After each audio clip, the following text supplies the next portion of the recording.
শুভেচ্ছা, আমন্ত্রণ দেশ জনপদ লাইভে, সঙ্গে আছি আমি ইশরাত জাহান মনি। এনসিপির পদযাত্রা ঘিরে বুধবার দিনভর সংঘর্ষের পর এখনো থমথমে গোপালগঞ্জ। কারফিউর কারণে সড়কে যান ও মানুষের চলাচল অনেকটাই কম। পরিস্থিতি জানাতে সরাসরি যুক্ত হচ্ছেন সহকর্মী শেখ জাবেরুল ইসলাম। জাবেরুল, গোপালগঞ্জের এখনকার পরিস্থিতি কেমন দেখছেন এবং সার্বিক চিত্র আমাদেরকে জানাবেন। ইসরাত, আপনি জানেন যে গোপালগঞ্জে কারফিউ চলছে, আজ কারফিউর তৃতীয়তম দিন। আর এখন পর্যন্ত যৌথ বাহিনীর যে অভিযান, এই অভিযানে এখন পর্যন্ত ৪৫ জনকে গ্রেপ্তার করা হয়েছে। গতকাল সন্ধ্যা থেকে শুক্রবার আজ সকাল পর্যন্ত ২০ জনকে গ্রেপ্তার করেছে। গোপালগঞ্জ সদর থানার ভারপ্রাপ্ত কর্মকর্তা যিনি আছেন, তার সাথে কথা হয়েছে। তিনি জানিয়েছেন যে এখন পর্যন্ত এ ঘটনায় মোট ৪৫ জনকে গ্রেপ্তার করা হয়েছে। যদি কারফিউর বিষয়ে একটু বলি, আইন শৃঙ্খলা রক্ষাকারী বাহিনীর সদস্যরা বিভিন্ন স্থানে তৎপর রয়েছেন, তারা টহল জোরদার করেছেন। তবে যেহেতু আজ তৃতীয়তম দিন, অনেকের বাড়িতে খাবার সংকট পড়ার কারণেই তারা বাধ্য হয়ে আজ শহরের রাস্তায় বেরিয়েছে। তারা কেনাকাটা করে আবার ঘরে ফিরে যাচ্ছেন। অনেকে বাড়তি খাবার কিনছেন যে সামনে আসলে পরিস্থিতি কি হয়। এছাড়া তেমন কোনো সহিংসতার ঘটনা বা কোনো কিছুই গোপালগঞ্জে এখন পর্যন্ত লক্ষ্য করা যায়নি। যদি এরপরে কোনো কিছু থেকে থাকে বা কোনো আপডেট থেকে থাকে, আমরা দর্শকদের জানিয়ে দেব। এই ছিল আমার কাছে গোপালগঞ্জ থেকে সর্বশেষ। ইসরাত, ধন্যবাদ আপনাকে। গোপালগঞ্জে এখনো থমথমে অবস্থা বিরাজ করছে এবং সেখানকার সার্বিক পরিস্থিতি জানাচ্ছিলেন সহকর্মী জাবেরুল ইসলাম। বিচার সংস্কার ও দেশ পুনর্গঠনের লক্ষ্যে জুলাই পদযাত্রার অংশ হিসেবে আজ মুন্সিগঞ্জে জাতীয় নাগরিক পার্টি এনসিপির কেন্দ্রীয় নেতারা কর্মসূচির খবর জানাতে সরাসরি যোগ দিচ্ছেন সহকর্মী জান্নাতুল মোহনা ও সুমিত সরকার। প্রথমেই যাব মোহনার কাছে। মোহনা, আপনার কাছে জানতে চাইবো যে পথসভা ঘিরে নেতা কর্মীদের উপস্থিতি কেমন দেখছেন?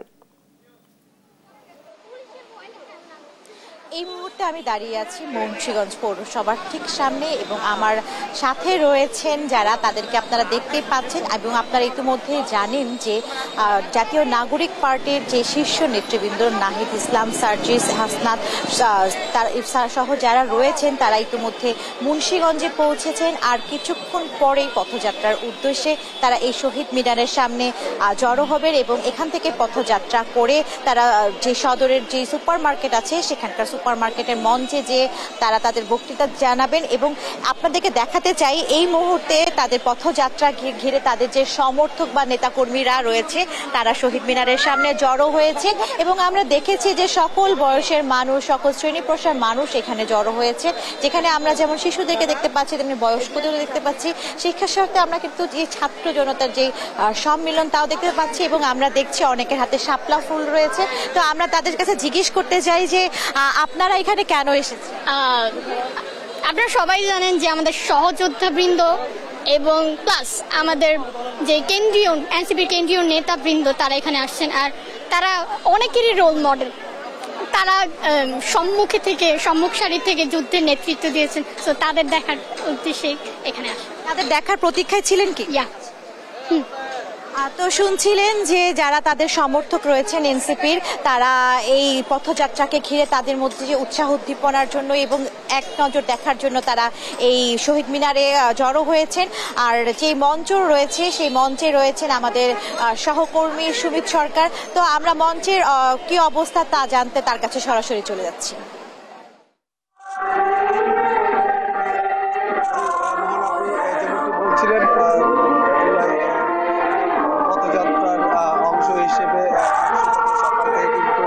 আমি যেই স্থানটিতে রয়েছি সেখানে কিন্তু আসলে নেতাকর্মীরা সকাল থেকে জমায়েত হলেও কিন্তু তারা কিন্তু এর কিছুক্ষণ আগে কিন্তু এখান থেকে একটি মিছিল নিয়ে কিন্তু কেন্দ্রীয় শহীদ মিনারের সামনে গিয়ে তারা কিন্তু পথসভার জন্য স্থানীয় কেন্দ্রীয় যে নেতাকর্মী রয়েছে তাদের জন্য কিন্তু তারা অপেক্ষা করছেন। নেতাকর্মীরা কেন্দ্রীয় নেতাকর্মীরা আসলে কিন্তু তারা পথসভাটি পথসভাটি শুরু করবেন। পথসভাটি কিন্তু কেন্দ্রীয় শহীদ মিনার থেকে শুরু হয়ে কিন্তু শহরের প্রধান সড়ক প্রদক্ষিণ করে কিন্তু শহরের সুপার মার্কেট এলাকায় এসে এখানে কিন্তু আসলে তারা একটি সমাবেশ করবেন এবং এখানে কেন্দ্রীয় যেই নেতাকর্মী আছেন তারা কিন্তু এখানে এসে বক্তব্য রাখবেন। তো আমি এখানকার একজনের সাথে একটু কথা বলতে চাই। আপনি একটু জানাবেন আপনাদের আয়োজনটা কেমন এবং লোকজন কেমন হয়েছে? ইনশাল্লাহ আমরা আশা করছি এখানে জনগণের একটা স্রোত বয়ে যাবে। আমাদের সেন্ট্রালে যারা নেতৃবৃন্দ আছে তারা ইতিমধ্যে আমাদের মাঝে উপস্থিত হয়েছে।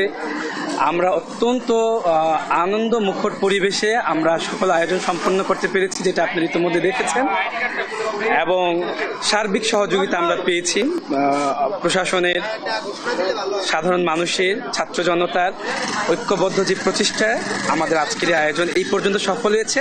বাকিটাও খুব সুন্দরভাবে সফল হবে বলে আমরা আশাবাদী। ধন্যবাদ আপনাকে। আপনি আসলে যেমনটি শুনছিলেন, এখানকার যারা আয়োজক রয়েছে তারা কিন্তু বলছেন যে যেহেতু গোপালগঞ্জে একটি বিচ্ছিন্ন ঘটনা ঘটে গিয়েছে, তারা কিন্তু আইন শৃঙ্খলা নিয়ে সন্তোষ প্রকাশ করেছেন। কিছুক্ষণের মধ্যেই কিন্তু পথযাত্রাটি শুরু হবে। তো আমি এখন যেখানে সমাবেশ হবে সেই স্থানে রয়েছি। তো এই ছিল আমার কাছে মুন্সিগঞ্জ থেকে পথযাত্রার সবশেষ খবর। আমরা এখন চলে যাব স্টুডিওতে মনির কাছে। মনি,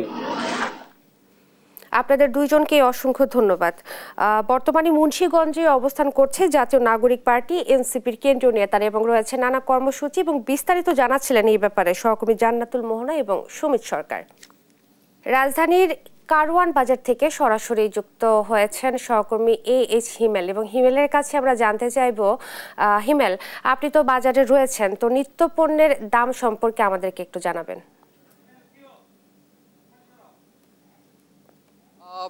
আমি এই মুহূর্তে রাজধানীর যে কারওয়ান বাজার সেখানে আছি, এবং এখানে আজকের যে নিত্যপণ্যের বাজার আমরা যেটা দেখতে পাচ্ছি যে এখানে যে সবজির যে বাজার আছে সেই সবজির বাজারে কিন্তু কিছু সবজি কিন্তু বেশ ঊর্ধ্বমুখী, অর্থাৎ বেশ চড়া দামে কিন্তু বিক্রি হচ্ছে। তার মধ্যে গাজর, শসা, বেগুন এবং টমেটো সেগুলো কিন্তু গত সপ্তাহের তুলনায় 10 টাকা 20 টাকা কেজি ধরে বেড়েছে, তেমনটা কিন্তু এখানকার বিক্রেতারা জানিয়েছেন। আর অন্যান্য যে সবজিগুলো আছে সেগুলো কিন্তু যথারীতি যে আগের দাম ছিল 40, 45 এবং 50 টাকা কেজি ধরে কিন্তু বিক্রি হচ্ছে, তেমনটা কিন্তু আমরা এই রাজধানীর কারওয়ান বাজারে আমরা জানতে পেরেছি।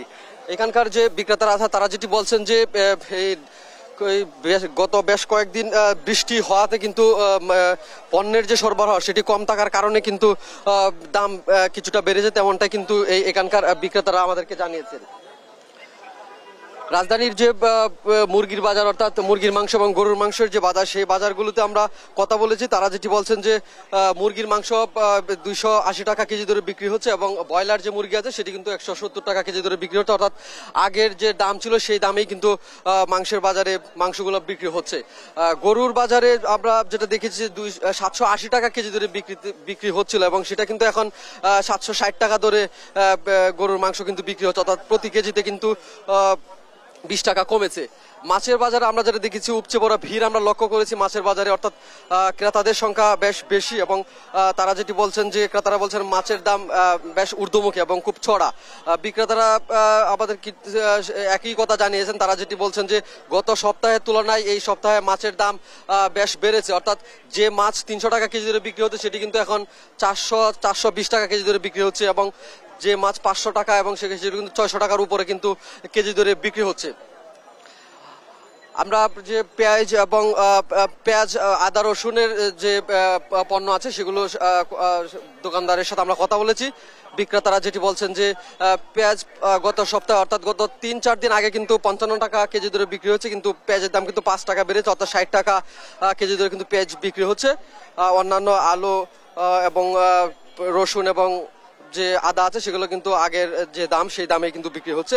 মশলার দাম গত কুরবানি ঈদে, অর্থাৎ ঈদুল আজহার পরে যে মশলার দাম ছিল সেই দামেই কিন্তু মশলা বিক্রি হচ্ছে, এই মশলার দাম কিন্তু তেমনটা বাড়েনি এখানকার বিক্রেতারা বলছেন। আমরা যেটি লক্ষ্য করেছি গত সপ্তাহে যেটি দেখেছি চালের দাম কিন্তু বেশ চড়া ছিল, অর্থাৎ কেজি প্রতি কিন্তু 5 টাকা 2 টাকা কেজি ধরে বেড়েছে বিভিন্ন ধরনের চালের।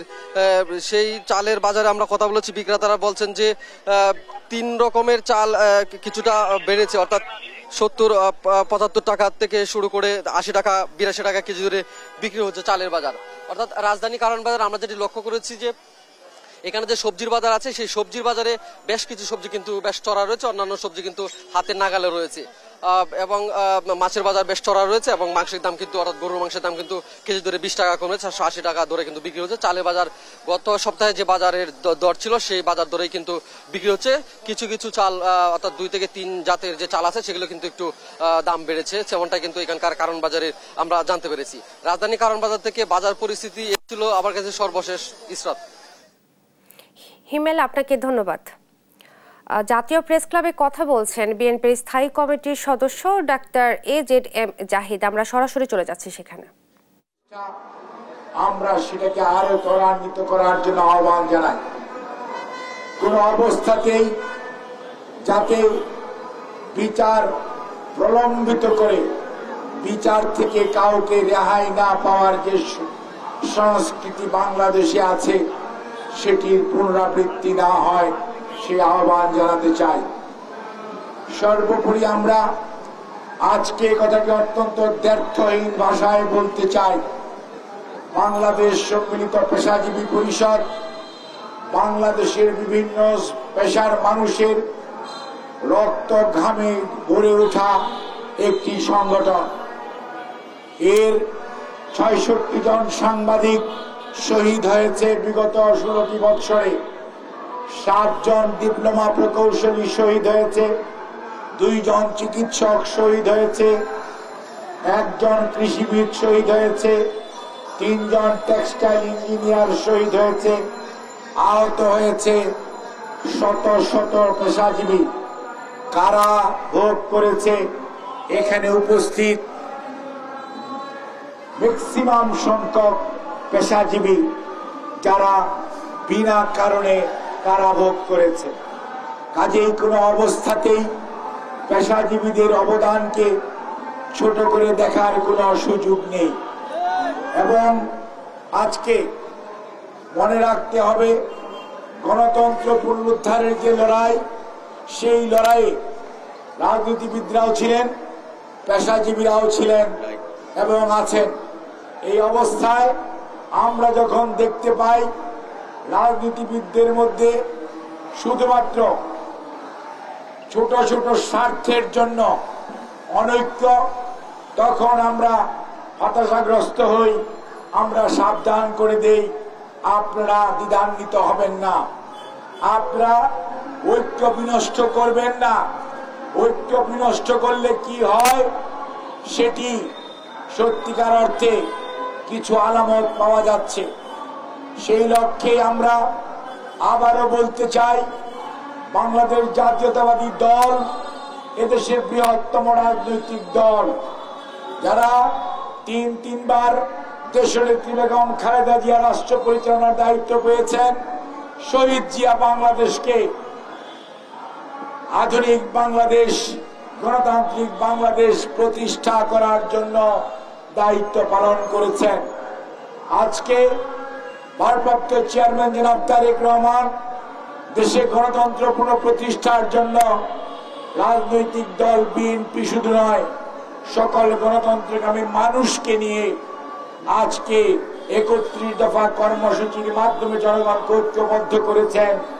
স্বৈরাচারের পলায়নের আন্দোলনের শেষ পর্যায়ে শুধু নয়, সমগ্র আন্দোলনে সব সময় রাজনৈতিক নেতৃত্ব এবং জনাব তারেক রহমান বাংলাদেশ জাতীয়তাবাদী দল শুধু নয়, সারা দেশের মানুষ ছাত্র জনতাকে সমর্থন জুগিয়েছে, যার কারণেই 5ই আগস্ট 2024 হতে পেরেছে। এবং সেই সময় কোনো তো অনৈক্য ছিল না, সবাই এক কাতারে ছিলাম। তারপরে যখন আমরা দেখলাম সরকারে বলা হলো, আজকের প্রধান উপদেষ্টা বললেন শুধুমাত্র এরাই আমাকে ক্ষমতায় বসিয়েছে, তখনই বিভক্তি শুরু হলো। জাতীয় প্রেস ক্লাবে কথা বলছেন বিএনপির স্থায়ী কমিটির সদস্য ডাক্তার AJM জাহিদ। আমরা সরাসরি ছিলাম সেখানে। এবার আমরা চলে যাব আবারও বাজার পরিস্থিতি এবং জানবো চট্টগ্রাম এবং সিলেটের বাজার পরিস্থিতি। চট্টগ্রাম এবং সিলেট থেকে আমাদের সঙ্গে যুক্ত হচ্ছেন সহকর্মী AKM নাজিম এবং খালেদ আহমেদ। প্রথমেই যাব চট্টগ্রামে নাজিমের কাছে। এবং নাজিম, আপনার কাছে জানতে চাইবো যে দাম নিয়ে ক্রেতা বিক্রেতাদের প্রতিক্রিয়া কেমন দেখছেন এবং বাজার মনিটরিং নিয়ে কর্তৃপক্ষ কি বলছেন? চট্টগ্রামে যে বাজারের ঊর্ধ্বমুখী সেটি কিন্তু কোনোভাবেই লাগাম টানা যাচ্ছে না, কারণ আশুরার পর থেকে যেভাবে ব্রয়লার মুরগির যে দাম বাড়তি সহ অন্যান্য সবজির যেসব দাম বাড়তি সেটি এখনো পর্যন্ত কমেনি, কারণ বরঞ্চ ব্রয়লার মুরগি প্রতি কেজিতে 5 থেকে 10 টাকা কিন্তু বেড়েছে। পাশাপাশি বিভিন্ন এলাকায় কিন্তু মানভেদে আরো 10 থেকে 15 টাকা পর্যন্ত বেড়েছে। এই বাজারে কিন্তু কাঁচামরিচ 220 টাকা পর্যন্ত বিক্রি হচ্ছে। পাশাপাশি চালের বস্তার প্রতি যে প্রতি বস্তা 3 থেকে 350 আবার 400 টাকা পর্যন্ত বেড়েছে, সেটিও কিন্তু কোনো দিকে কমতির লক্ষণ নেই। কারণ যারা ভক্ত সাধারণ রয়েছেন তারা যদি বলছেন যে বাজারগুলোতে আগে যেভাবে জেলা প্রশাসন সহ ভক্ত অধিকার সংঘযুক্ত যেভাবে অভিযান পরিচালনা করতো, এবার কিন্তু গত 3 মাস ধরে কিন্তু বাজারগুলোতে কোনো ধরনের অভিযান নেই বলে চলে বলছেন ভক্ত অধিকার সংরক্ষণ অধিদপ্তরের কর্মকর্তারা। পাশাপাশি ব্যবসায়ীরা যেটি বলছেন, বাজারে বৃষ্টির কারণে যে মৌসুমী প্রভাবে যে বৃষ্টি ধীরে ধীরে সেই বৃষ্টির কারণে সরবরাহ সংকটের কারণে মূলত বাজারে এসব নিত্যপণ্য প্রয়োজনীয় পণ্যের দাম ধীরে ধীরে বাড়ছে। তবে ব্যবসায়ীরা বলছেন, যারা খুচরা ব্যবসায়ী তারা যেটি বলছেন, বিভিন্ন আড়তগুলোতে সিন্ডিকেট তৈরি করে মূলত কৃত্রিম সংকট তৈরি করে এইসব নিত্যপণ্যের দাম ধীরে ধীরে বাড়ানো হচ্ছে। সেক্ষেত্রে সাধারণ যারা ক্রেতা সাধারণ রয়েছেন তাদের মাঝে এক ধরনের নাবিশ্বাস তৈরি হচ্ছে। কারণ সকাল থেকে আমরা যেই কতগুলো বাজারগুলো দেখেছি, এখানে প্রতি কেজি করলা বিক্রি হচ্ছে আপনার 55 থেকে 60 টাকা, পেঁপে আপনার 70 টাকা, টমেটো 80 টাকা এবং শসা, গাজর, অন্যান্য সবজি সবগুলো কিন্তু 50 থেকে 60 টাকার উপরে। এসবের কারণে কিন্তু যারা ভক্ত সাধারণ বাজারে আসছেন তাদের সাথে আসলে যারা ব্যবসায়ী রয়েছেন তাদের সাথে প্রতিনিয়তই বিভিন্ন ধরনের ঝগড়া বা কথা কাটাকাটি হয়ে থাকে। তবে ভোক্তা অধিকার সংরক্ষণ অধিদপ্তর এবং কনজিউমার অ্যাসোসিয়েশন ক্যাবের পক্ষ থেকে বলা হচ্ছে, বাজারে নিয়মিত যদি অভিযান পরিচালনা করা হয় তাহলে এসবের দাম ধীরে ধীরে কমে আসবে। আমরা এখন চলে যাব সিলেটে। সেখানে রয়েছেন আমাদের সহকর্মী খালেদ, তিনি জানাবেন নিত্য প্রয়োজনীয় পণ্যের সর্বশেষ খবর। খালেদ। নাজিম, আমি রয়েছি সিলেটের সবচেয়ে বড় মাছ বাজার যেটি লালবাজার, সেখানে। এবং এই মাছ বাজারের পাশেই কিন্তু রয়েছে শুটকির বাজার, তারপর গরুর মাংস, খাসির মাংস কিংবা মোরগ, এবং একই সাথে সবজির বাজারও এই লালবাজারের পাশেই রয়েছে, যে কারণে এখানে আসলে প্রচুর ক্রেতা সাধারণ আসেন। আজকে যে সমস্ত ক্রেতারা এসেছিলেন আমরা তাদের সাথে কথা বলেছি, তারা বলছেন যে আজকে কিন্তু বাজারে মাছ এবং সবজির দাম অনেকটাই চড়া, বিশেষ করে মাছের দাম অনেক বেশি। ক্রেতারা বলছেন যে তারা আসলে এই মাছ এবং সবজির দাম বেশি হওয়ার কারণে অনেকটা বিপাকে পড়েছেন। আমরা বিক্রেতাদের সাথে কথা বলেছিলাম, তারা বলছেন যে রুই মাছের কেজি তারা আজকে যেটি রুই এবং কাতলা সেটি 400 থেকে 450 টাকা কেজিতে বিক্রি করছেন, এবং ইলিশ মাছ চাঁদপুরের যে ইলিশটি অর্থাৎ সবচেয়ে বড় ইলিশের কেজি তারা 3600 টাকা কেজিতে বিক্রি করছেন, এবং এর যে ছোট যেটি সেটি 1800 টাকা কেজিতে বিক্রি করছেন। কিন্তু অন্যান্য যে মাছগুলো রয়েছে সেই মাছগুলোর দামও চড়া। তার কারণ হচ্ছে বিক্রেতারা বলছেন যে মাছের সরবরাহ একেবারেই কম, যে কারণে আসলে মাছের দাম একটু বেশি, এবং একই সাথে মাছের বাজারে কিন্তু দেশি মাছ নেই। যে মাছগুলো রয়েছে সেগুলো আসলে ফার্মের মাছ, তারপরও আসলে বাজারে প্রচুর দাম। একই সাথে সবজির দাম অনেকটা চড়া, সবগুলো সবজি আসলে চলতি সপ্তাহে অনেকটা বৃদ্ধি পেয়েছে। তারও কারণ হচ্ছে যে সবজির সরবরাহ একেবারেই কম। তবে আমরা এখানে যেটি দেখেছি যে পোল্ট্রি, মুরগ এবং ডিমের দাম কিছুটা কম। ডিম আজকে 40 টাকা হালিতে বিক্রি হচ্ছে, যেটি গত সপ্তাহে 45 টাকা হালিতে বিক্রি হয়েছে। আর পোল্ট্রি, মুরগ 130 থেকে 135 টাকা কেজিতে বিক্রি হচ্ছে। গত 2 দিন আগেও কিন্তু পোল্ট্রি, মুরগ 160 টাকা পর্যন্ত কেজিতে বিক্রি হয়েছে। একই সাথে আপনাকে জানিয়ে রাখি যে নিত্য পণ্যের মধ্যে পেঁয়াজ 52 টাকা, দেশি রসুন যেটি সেটি 150 টাকা, এবং তাজা 160 টাকায় বিক্রি হচ্ছে, যে কারণে এই পণ্যগুলোর দাম কিছুটা স্থিতিশীল। তবে ক্রেতারা অভিযোগ করেছেন যে কিছু কিছু ক্ষেত্রে ব্যবসায়ীরা সিন্ডিকেট করে সয়াবিন তেল, এলাচি, চিনি, ডাল সহ কিছু পণ্যের দাম বাড়িয়ে দিয়েছেন। আর এই পরিস্থিতিতে তারা বলছেন যে বাজার মনিটরিং জোরদার করা দরকার এবং ব্যবসায়ীদের যে কারসাজি রয়েছে সেটিও বন্ধ করতে হবে। তো আপনাকে আরো জানিয়ে রাখি যে মাছ বাজারে আজকে আসলে অনেকটা উত্তাপ বিরাজ করছে। এখানকার প্রত্যেকজন ক্রেতা বলছেন যে মাছের দাম আজকে অনেকটাই বেশি। তো ক্রেতা এবং বিক্রেতাদের যেটি ভাষ্য, তারা বলছেন যে সরবরাহ একটু ভালো হলে হয়তো মাছ এবং সবজির দামটা কিছুটা কমে আসবে। তো সিলেটের বাজার পরিস্থিতি নিয়ে এই ছিল আমার কাছে সর্বশেষ। ইশরাত, আপনাদেরকে ধন্যবাদ। চট্টগ্রাম এবং সিলেটের বাজার পরিস্থিতি নিয়ে বিস্তারিত কথা বলছিলেন সহকর্মী কেম নাজিম এবং খালেদ আহমেদ। এদিকে মৌলভীবাজারে কাঁচামরিচ, আলু, পটল, বেগুন সহ প্রায় সব ধরনের সবজির দাম বেড়েছে। এ নিয়ে বিস্তারিত জানাতে যুক্ত হচ্ছেন সহকর্মী সালে ইলাহি কুটি। সালে ইলাহি, দাম নিয়ে ক্রেতা বিক্রেতাদের প্রতিক্রিয়া কেমন দেখছেন জানাবেন। হ্যাঁ, ধন্যবাদ। আপনি যেমনটি জানতে চেয়েছিলেন যে মৌলভীবাজারে যে সবজির বাজার সেটা গত সপ্তাহ থেকে এই সপ্তাহে প্রতিটা সবজি প্রায় 15 থেকে 20 টাকা কেজিতে বৃদ্ধি পেয়েছে। আমি বিভিন্ন বাজার ঘুরে দেখেছি যে বাজারের যে অবস্থা, মানুষ যে সবজি কিনে খাবে সেটা অনেকটা কষ্টকর হয়ে গেছে। বিক্রেতারা বলছেন যে অতি বৃষ্টির কারণে এই সবজির দাম বৃদ্ধি পেয়েছে এবং সবজি যেটা বিভিন্ন জায়গা থেকে যেখানে আসে সেই আশায় যে অনেকটা ব্যাঘাত সৃষ্টি হচ্ছে। আপনি জানেন যে একটি বিষয় যেটা হচ্ছে মৌলভীবাজার যে একটা হচ্ছে সবজির একটা অন্যতম জায়গা, কিন্তু এখন এই বৃষ্টির কারণে এই সবজিটা অনেকটা ঢাকার, বগুড়া সহ বিভিন্ন জায়গা থেকে আসে। আপনাকে একটি বিষয় জানাতে চাই, যেটি হচ্ছে যে মৌলভীবাজারের যে সবজি সেটা এই এখন যে অনেকটা নির্ভর হয়ে গেছে বগুড়া শহর, বাংলাদেশের বিভিন্ন অঞ্চলে। আর এই অবস্থায় যে ঢাকা সিলেটের যে মহাসড়কে যে যানজট, এই যানজটের কারণে যে সবজিটা পরিবহনে আসে সেটা অনেকটা বিলম্বে আসার কারণে সবজিটা নষ্ট হয়ে যাচ্ছে, যার কারণে সবজির দাম এই বাজারে আসার পরে অনেকটা বৃদ্ধি পেয়েছে। আমি এখন আছি, এটা হচ্ছে মৌলভীবাজারের সবচেয়ে বড় সবজির আড়ত।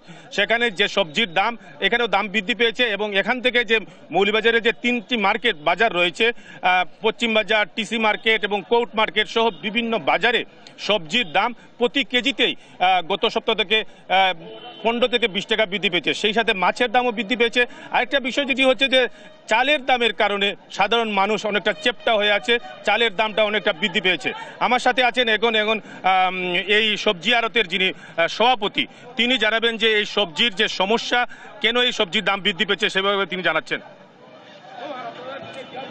মৌলভীবাজারে যে সবজি আসে সেই সবজিটি আমরা ঢাকা এবং বগুড়া থেকে নিয়ে আসি, কিন্তু প্রতিমধ্যে আমাদের গাড়িগুলি ঢাকা ভৈরব থেকে বিশ্বরূপ পর্যন্ত আসতে প্রায় 8 থেকে 9 ঘন্টা লেগে যায়। এই যানজটের কারণে আমাদের সবজিগুলি, অনেক সবজি পচে যায়, যার কারণে সবজিগুলি যখনই পচে যায় তখন আমাদের যে চালান থাকে সেই চালানের মধ্যে ঘাটতি দেখা দেয়। এই ঘাটতির কারণে আমরা সবজিটি যেই মূল্যে বেচার দরকার সেই মূল্যে বেচতে পারি না। পাশাপাশি লোকালি যে সবজিগুলি আসার কথা সেখানে অতিবৃষ্টির কারণে সবজিগুলি নষ্ট হয়ে গিয়েছে। এই লোকাল কোনো সবজি আমাদের এখানে আসে না। আমরা বগুড়া এবং ঢাকা এবং যশোর থেকে শুরু করে আমরা অন্য জেলার উপরে নির্ভরশীল। আমরা অনুরোধ করব যে বিশেষ করে ভৈরব থেকে বিশ্বরূপ পর্যন্ত যে যানজটটি সৃষ্টি হয়, এই যানজটটি যদি নিরসন হয় তাহলে মৌলভীবাজার তথা সিলেট বিভাগের মধ্যে আমরা আরও কম দামে সবজি বিক্রি করতে পারবো ইনশাল্লাহ। আপনি যেমনটি শুনছিলেন যে এই সবজির দাম বৃদ্ধির কারণটি, এখানে মৌলভীবাজারের যে সবজির প্রতিটা সবজি 70 টাকার নিচে কোনো সবজি নেই এবং কাঁচামরিচ সেটা এলসির কাঁচামরিচ আছে অনেকটা দামটা স্থিতিশীল, তারপরেও 250 থেকে 300 টাকা কাঁচামরিচ বিক্রি হচ্ছে। ঝিঙ্গা 70 থেকে 90 টাকা এবং সিসিঙ্গা 80 থেকে 90 টাকা, শসা প্রায় সেঞ্চুরি ছই অবস্থা। এই অবস্থায় মৌলভীবাজারের যে সবজির দামটা অনেকটা বৃদ্ধি পায়, মানুষের নাবিশ্বাস হয়ে যাচ্ছে। সেই সাথে যে মাছের দাম সেটাও অনেকটা বৃদ্ধি পেয়েছে, পাঙ্গাস মাছ, তেলাপি মাছ সবগুলো মাছের দাম বৃদ্ধি পেয়েছে। আর চালের দাম সেটা অনেকটাই বৃদ্ধি পেয়েছে, যার কারণে মানুষের যে সবজি কিনে, চাল কিনে যে মানুষ জীবনযাপন করবেন অনেকটাই দুর্বিষহ হয়েছে। এই হচ্ছে মৌলভীবাজারের সবজি বাজার তথা বাজার পরিস্থিতি নিয়ে সর্বশেষ। ধন্যবাদ আপনাকে। মৌলভীবাজার থেকে সেখানকার বাজার পরিস্থিতি জানাচ্ছিলেন সহকর্মী সালেলা হিকুটি। 4 দফা দাবি আদায়ের লক্ষ্যে কেন্দ্রীয় শহীদ মিনারে শিক্ষক মহাসমাবেশ করছে বাংলাদেশ প্রাথমিক শিক্ষক সমিতি। সেখানে আছেন সহকর্মী তাইফুর রহমান তুহিন, সরাসরি যুক্ত হব তার সঙ্গে। তুহিন, কি কি দাবি জানাচ্ছেন শিক্ষকরা এবং পরিস্থিতি কেমন দেখছেন জানাবেন।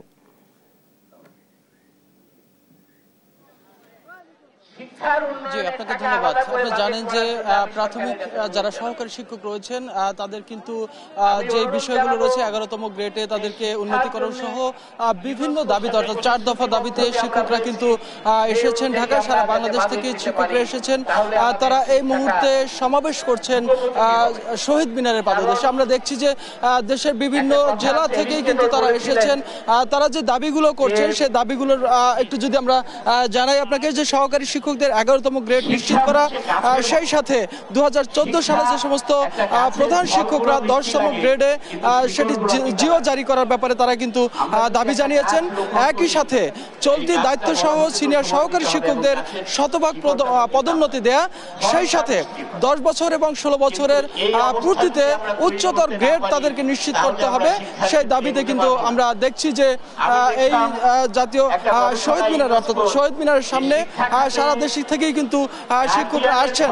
আমরা একটু দু একজন শিক্ষকের সাথে কথা বলতে চাই। আমরা একটু জানতে চাই যে আসলে কি দাবিতে আপনারা আসছেন?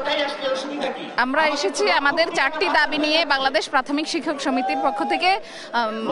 প্রধান শিক্ষকদের 10ম গ্রেড, সহকারী শিক্ষকদের 11তম গ্রেড, এছাড়া আমাদের 10 বছর এবং 16 বছরে যে টাইম স্কেল দেওয়ার কথা, এছাড়া আমাদের শতভাগ পদোন্নতি। আমরা দীর্ঘদিন ধরে একই পোস্টে রয়েছি। এগুলো শিক্ষকদের জন্য কখনোই মানসম্মত না। মানসম্মত শিক্ষক গড়ে তুলতে হলে শিক্ষকদের সকল দাবি দাওয়া মেনে নিতে হবে, শিক্ষকদের উচ্চতর গ্রেড দিতে হবে, তাহলেই মানে শিক্ষকরা সুন্দর জাতি গঠন করতে পারবে। আপনাকে ধন্যবাদ। শুনছিলেন যে আসলে শিক্ষকরা এসেছেন, তাদের সাথে বৈষম্য হচ্ছে, এই বিষয়গুলো কিন্তু তারা দূর করার জন্য আসলে সরকারের দাবি জানিয়েছেন। আমরা আরো একজনের সাথে কথা বলতে চাই যে আসলে আপনারা কোথা থেকে এসেছেন এবং আপনাদের মূল দাবিটা আসলে কি? আমরা ফরিদপুরের বোয়ালমারী উপজেলা থেকে এসেছি। আসলে আপনারা জানেন কিনা জানি না, আমরা এই প্রাথমিক শিক্ষকরা যেভাবে বঞ্চিত বাংলাদেশে, আমরা এই বঞ্চিত অবস্থায় থাকতে চাই না।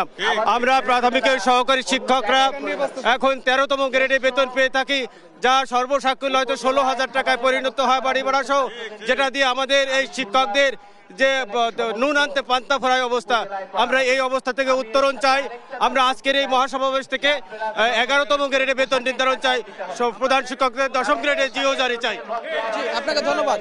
শুনছিলেন যে আসলে প্রাথমিক শিক্ষকরা তারা বলছেন যে আসলে তারা এখন 13তম গ্রেডে বেতন পাচ্ছেন, বেতন ভাতা পাচ্ছেন। তারা বলছেন যে আসলে তাদেরকে যাতে 11তম গ্রেডে তাদেরকে নিয়ে আসা হয় এবং তাদের যে সুযোগ সুবিধা, সেই সুযোগ সুবিধা যাতে বৃদ্ধি করা হয়, সেই দাবিতে কিন্তু তাদের যে আন্দোলন, সেই আন্দোলন কিন্তু চলছে।